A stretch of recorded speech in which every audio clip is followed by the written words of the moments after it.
Okay, so I was just going through my Instagram account this morning and I saw this video. Let's just watch the video, then we'll talk about it. I did visa for her. She came to the UK. Somebody that I just met not up to 1 year. Look at what is going on in my life. We have been fighting.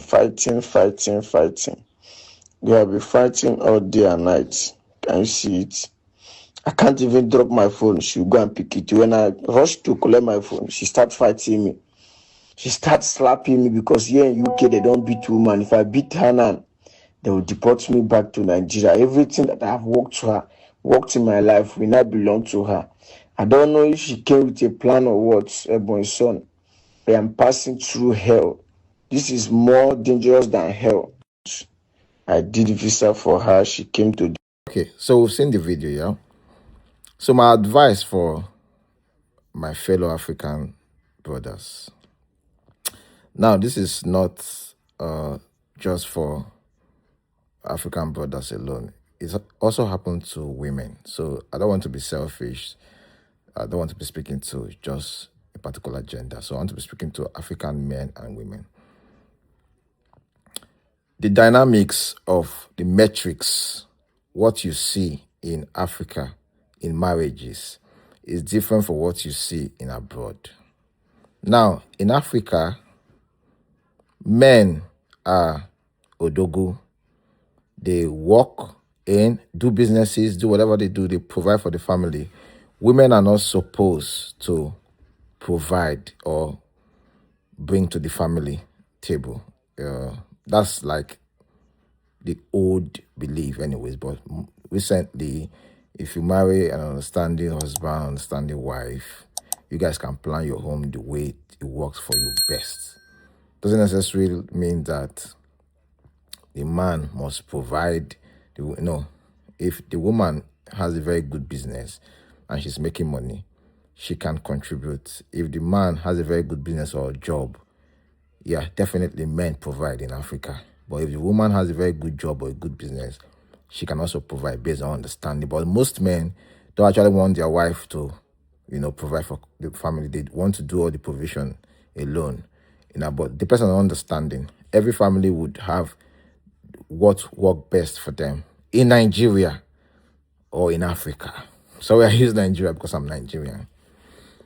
In the abroad, UK, Canada, America, Australia, it is totally different what is obtainable here when it comes to marriage, because the bills in these countries are not yearly. So let me take for example in Nigeria, you're a civil servant, you earn your salary, you can save up and pay your rent in 1 year. 1 year rent, one off. You don't need to be paying monthly. You don't pay monthly in Nigeria. It's calculated and you can afford it. But in the UK or in Canada or in America, you can't. You can't pay your rent yet. You cannot afford it. Your rent is monthly. It's monthly. So you realize that the hardship are different. Yeah, you are in a country where things work, but life expenses is more. Life is more expensive in this country than in Africa.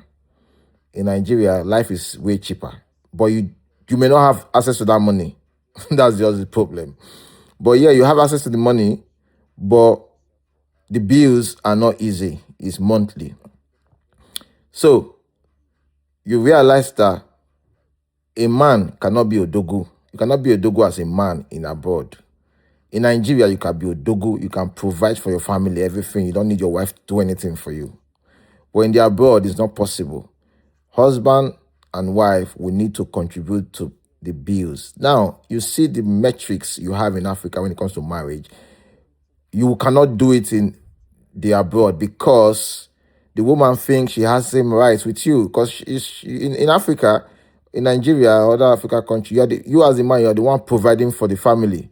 The woman just have a choice, to support you.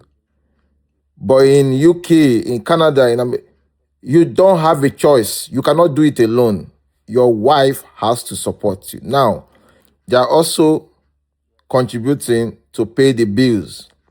That is the major issue that has made marriages not to work in abroad, African marriages, people who has lived all their life in Africa decide to relocate abroad, you realize that a lot of people who come to the UK, who go to America, Canada, and the other Western country, their marriage tends to break up, scatter when they get there, because what the woman was enjoying back home, she's no longer enjoying it in the abroad.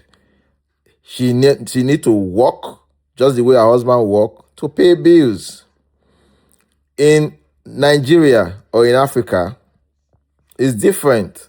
Your husband just work, make the money, you spread your leg, you have fun, you enjoy the money, your husband pays all the bill, you are treated like a queen. When you come to the abroad, even if your husband is a medical doctor, even if your husband is one of the highest paid surgeon, the lifestyle you guys will live, you live in a bigger house, drive bigger cars, do bigger things, your bills will increase. So even with the high-paying surgeon salary or high-paying IT salary, you cannot pay the bills alone because your lifestyle will increase. For example, if you're a medical doctor, a surgeon who was a junior medical doctor when he came to the country, was living in 2-bedroom, when you become a very high-paying medical doctor, you go to a 5-bedroom, 6-bedroom house with so much space that befit your lifestyle.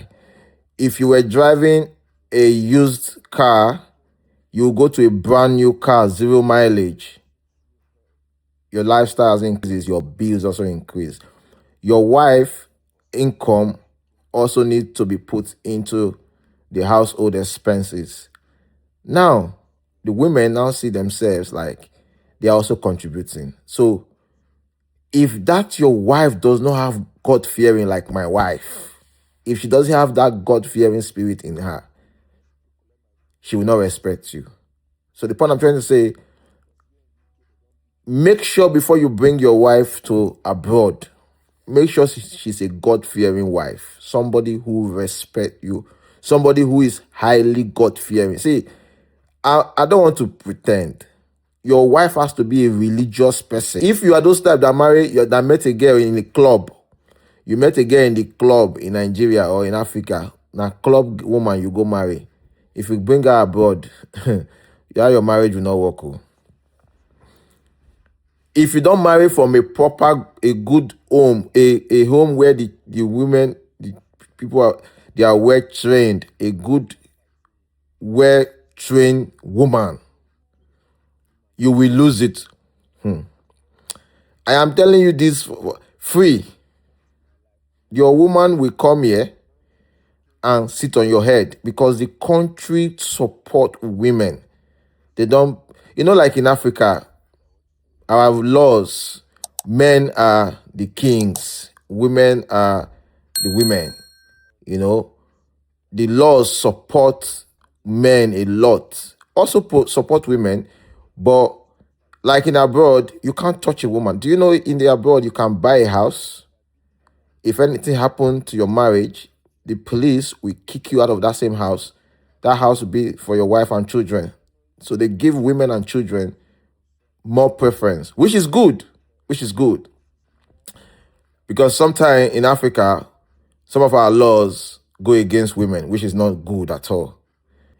What I'm telling you, if you are in abroad, if you are in America, Canada, UK, Australia, and you are not yet married, and you want to marry, go and marry from Nigeria or from your home country, a woman that is God-fearing. Better God-fearing woman. No, I'm not saying lip service God-fearing. Now, don't see, this is a disclaimer. I don't support men who might treat women. I hate it. I will never, because I love my wife and I love my mother and I love my sisters. I will never support a man. Like I used to say, if a man maltreat my sister, if a man beat up my sisters in marriage, I will go and beat up that man. I don't care what the government says. I will go and physically beat up that man. I will beat hell out of you. I don't even need the government to come in. That is in Africa. In developed country, the laws are there to. But the point I'm trying to make here is that don't maltreat women. Men, don't maltreat women. But if you want to marry, I was to avoid what you see in this video. Marry a woman that is God-fearing. No, don't marry the woman you met in the club. Don't marry a woman you just met today. Yes, the next day you guys have sex. Those ones are not women. No, you can have them for flings. But to put in the house, marry a woman with sense, not with sex. A woman with sense. Marry a woman that respects you. A woman that will never do anything to see your downfall. Because these women that are doing these things in all this video you are saying, they don't care about your downfall. If you like, buy. If you like, let the government send you out of the country. They don't care. They never care about you. Know this and know peace. When you are going to marry, if you know that your wife, when you were in Nigeria or when you were in Africa, your wife do not respect you that much, but because in Africa you are the boss, you are the one with the money, and she doesn't have a choice to respect you, and you relocate abroad, you got a better job abroad, or you decide to stay abroad and you go to abroad, don't bring her to the abroad.